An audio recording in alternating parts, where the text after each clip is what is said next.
Dwarves in fantasy settings tend to be stereotyped as underground dwellers. In Lord of the Rings, the tunnels of Moria were used by the Fellowship as a shortcut, exposing the inner workings of an abandoned mine.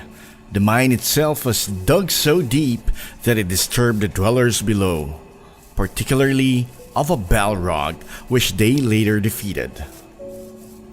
In the Dragon Age games, the underground dwarves believe that if you go outside to the surface, you have a tendency of falling up into the sky. Today's video is about an underground base right in the middle of nowhere. Let's take a look at Asura Underground.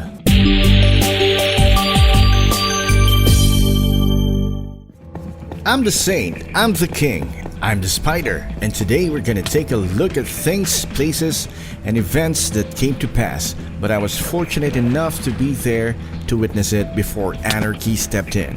We preserve the memories in digital heaven. First, let's have a review of the history of this server. I know it's young, but for me, for now, I think it's really promising. Calls itself the purest anarchy experience in Minecraft Bedrock. This is 2b2e.org. This is an infographic done by AnimationStation, which was uploaded to the history chat of 2e's Discord server. The chronicling of the comprehensive history of the server, however, is still under construction and verification. I am also aware that the eras mentioned here are super short, but in the server's history infancy, let's just accept these for now. First came the Unknown Era. This is between the founding of the server till the 1st of April 2020. Few players from this time still play. Players like Gundam Takeru 92 can recall these era. No major events happened except for 2b2e players driving off the turrets. Towards the end of March was my entry into Bedrock Anarchy. Coming from Java, one of the first servers that I played was 2b2e. Next is the Rising Era. This is defined by the time between April 1 and the approximate founding of Asura and Blitz. The time was defined by many well-known players joining and forming factions. The biggest at the time was Dark Phoenix.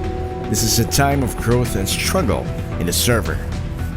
Here I started socializing and talking in chat.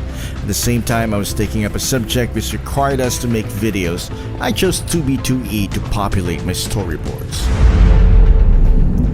Then we had the Super Factions era. This is between the founding of Blitz and Asura, two super factions who clashed and warred with each other until their demise.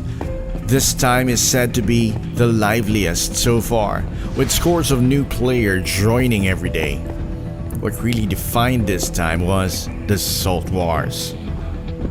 This is the time that I had video upon video as required by my school at the time. And currently, we are now on the Aftermath era, supposedly. After the Salt Wars, no one knew what to do with themselves. All their hard work was over. Griefing is common. Major bases are either non-existent or kept totally secret. Spanish and probably Filipino players started coming in. Imagine a smoking remain of a once filled battlefield. The players? Lots! You can check them out at 2b2e's Discord server. There is also a 2b2e wiki started by Gundam Takeru 92. You can check it out. But for now, let's continue with checking out the base. Coming from the monastery, you can see the Tree of Life over there, and we move along as we go to the Statue of the Netherworld. And here is Nomadic's house. Sad temporary house. And here's a future house of Nomadic or Minty, I think. The base itself was started by Minty, which is also started by the team together with Worried Zebra. Worried has done the walls, and Minty is doing the general things like the pathways, And me myself, I'm contributing in the overall design and theme of the base. So there's another look at the Nether God statue, and we've got the descending stairways over here, where there should be an underground lake over here, where we can do some boating and stuff. And this goes to the portal. The base, like the team, is dead. Or is it really? Who knows? Maybe they are just underground? Thanks for watching. See you in a few days.